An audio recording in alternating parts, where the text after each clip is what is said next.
Hello doctors, I am Arpita Chandra and welcome to my YouTube channel अपनी micro class. तो आज जो टॉपिक हम डिस्कस करने वाले हैं वो है ब्लड अगार। तो ब्लड अगार का कंपोजिशन क्या है, किस तरह से प्रिपेयर किया जाता है लेबोरेटरी में, क्या वर्किंग प्रिंसिपल है ब्लड अगार का, और हीमोलिसिस किस तरह से ब्लड अगार में देखने को मिलती है विद एग्जांपल्स हम समझेंगे विद इन 1 पेज। तो 1 पेज में ही ये सारे पॉइंट्स जो है वो मैं क्लियर करूँगी। सबसे पहले हम देखेंगे कि कंपोजिशन क्या है। तो ब्लड अगार कुछ नहीं है, बस क्या है उसमें न्यूट्रिएंट अगार ऐड होता है और साथ में 5 to 10% सी ब्लड को ऐड कर देते हैं। और टेम्परेचर का थोड़ा ध्यान रखना होता है कि टेम्परेचर इसका 45 डिग्री सेल्सियस होना चाहिए। तो क्या करना है कि सबसे पहले हमें न्यूट्रिएंट अगार प्रिपेयर करना है। तो ब्लड अगार को इनडायरेक्टली न्यूट्रिएंट अगार से ही रिलेट कर रहे हैं, तो हमें न्यूट्रिएंट अगार सबसे पहले प्रिपेयर करना है। तो न्यूट्रिएंट अगार प्रिपेयर करेंगे। तो न्यूट्रिएंट अगार का जो कंपोजिशन है वो है पेप्टोन वाटर होता है, उसमें beef extract, NaCl, electrolyte as and 2% agar 2% agar as a solidifying agents. तो अगर सॉलिड मीडिया है, क्योंकि ब्लड अगार एक सॉलिड मीडिया है और न्यूट्रिएंट अगार भी एक सॉलिड मीडिया है, तो हमें सॉलिड मीडिया प्रिपेयर करना है, इसलिए हम 2% अगार की इसमें कंपोजिशन रहती है और साथ में डिस्टिल वाटर रहेगा आपका इन सारे पाउडर फॉर्म को डाइल्यूट करने के लिए।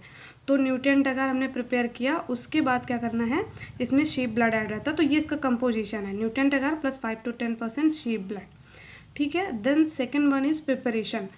तो किस तरह से इसको प्रिपेयर करते हैं लेबोरेटरी में वो देखेंगे। तो प्रिपरेशन में क्या करना है, एक एग्जांपल देकर आपको बताती हूँ कि सपोज़ हमें 100 ml जो है न्यूट्रिएंट अगार प्रिपेयर करना है।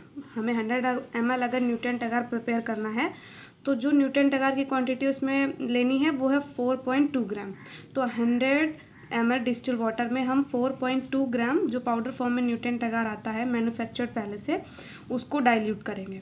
दोनों को डाइल्यूट करने के बाद हमें इसे ऑटोक्लेव करना है 121 डिग्री सेल्सियस पे 15 मिनट के लिए। जैसे कॉमनली मीडिया सभी प्रिपेयर होते हैं उस तरह से न्यूट्रिएंट अगार को भी ये क्वांटिटी मेज़र करके उसको ऑटोक्लेव कर रहा है। ऑटोक्लेव का टेम्परेचर होना चाहिए 21 डिग्री सेल्सियस पे 15 मिनट के लिए।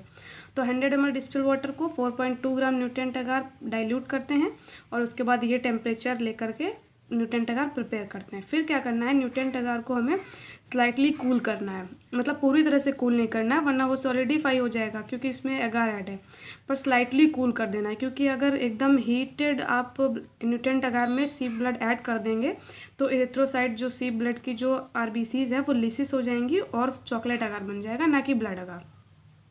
तो इस तरह से हमें जो ब्लड लिसिस ना होने पाए, RBC लिसिस ना होने पाए, इसलिए हम स्लाइटली कूल करेंगे और 5 ml ब्लड ऐड कर देंगे। तो 5 ml ब्लड क्यों लिया, क्योंकि यहाँ पे क्या लिखा हुआ है, न्यूट्रिएंट अगार के साथ 5 to 10% लेना है।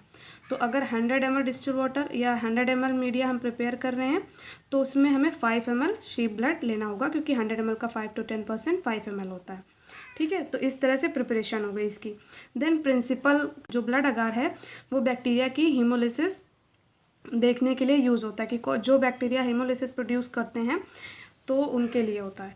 तो इफ़ बैक्टीरिया प्रोड्यूसेस एंजाइम्स हीमोलाइजेंस, तो हीमोलाइजेंस वो एंजाइम है जो RBC को लिसिस करेगा और ये एंजाइम्स कुछ स्पेशल बैक्टीरिया ही प्रोड्यूस करते हैं, जैसे कि स्ट्रेप्टोकोकस, पायोजेंस और स्टेफाइलोकोकस। तो इस तरह से उसमें बैक्टीरिया हीमोलिसिन एंजाइम्स प्रोड्यूस करेंगे, उसकी वजह से क्या होगा, RBC लिसिस हो जाएगी और RBC लिसिस होने की वजह से कॉलोनीज के अराउंड जोन्स दिखाई देगा। ठीक है, ये कॉलोनीज हैं और उनके अराउंड कॉलोनीज के अराउंड क्लियर जोन दिखाई देगा, क्योंकि लिसिस RBC लिसिस होने के बाद एग्रीगेट हो जाएंगी और एक क्लियर जोन फॉर्म हो जाएगा कॉलोनीज के अराउंड। तो ये इसका वर्किंग प्रिंसिपल है। टाइप ऑफ हीमोलिसिस, आप देखना है कि हीमोलिसिस कितने टाइप्स की होती हैं, किस किस तरह की हीमोलिसिस हम ब्लड अगार के प्लेट पर देख सकते हैं। तो सबसे पहले अल्फ़ा हीमोलिसिस। अल्फ़ा हीमोलिसिस का मतलब होता है पार्शियल हीमोलिसिस, मतलब पूरी तरह से क्लियर जोन नहीं होगा, ये स्लाइटली ग्रीनिश कलर प्रोड्यूस करता है। तो अल्फ़ा हीमोलिसिस में पार्शियल हीमोलिसिस होगी और ये Streptococcus pneumonia species partial haemolysis cause करती है, ब्लड अगार के प्लेट पे देखने को मिल जाएगी। The second one is beta haemolysis. Beta haemolysis में क्या है, कंप्लीट हीमोलिसिस होगी, क्लियर जोन होगा। बीटा हीमोलिसिस में कंप्लीट हीमोलिसिस हमें देखने को मिलेगी। और कौन सा बैक्टीरिया कंप्लीट हीमोलिसिस प्रोड्यूस करता है, वो है streptococcus pyogenes, streptococcus group A bacteria. Fine. Then the third one is gamma haemolysis, जिसमें क्या है, नो हीमोलिसिस। इस टाइप की हीमोलिसिस में बहुत ही स्लाइट या फिर बिल्कुल हीमोलिसिस देखने को नहीं मिलती है। तो ये कौन से बैक्टीरिया प्रोड्यूस करते हैं, इंटेरोकोकस। तो ये मैंने बता दी कि किस किस तरह की हीमोलिसिस आपको ब्लड अगार की प्लेट पे देखने को मिलेगी, उनके एग्जाम्पल्स क्या क्या हैं, कौन कौन से बैक्टीरिया हीमोलिसिस प्रोड्यूस कर रहे हैं, और साथ में उसका प्रिंसिपल, प्रिपरेशन, कंपोजिशन, जो पूरा टॉपिक है वो मैंने 1 पेज में कवर कर दिया है। तो सबसे पहले हमने कंपोजिशन में देखा। कंपोजिशन में आपको 2 चीज़ें एकदम ध्यान रखनी है, वो है न्यूट्रिएंट अगार और 5 to 10% शीप ब्लड। वैसे रूटीनली यूज़ में हम ह्यूमन ब्लड भी ऐड कर सकते हैं, उसका अमाउंट भी 5 to 10% रहेगा।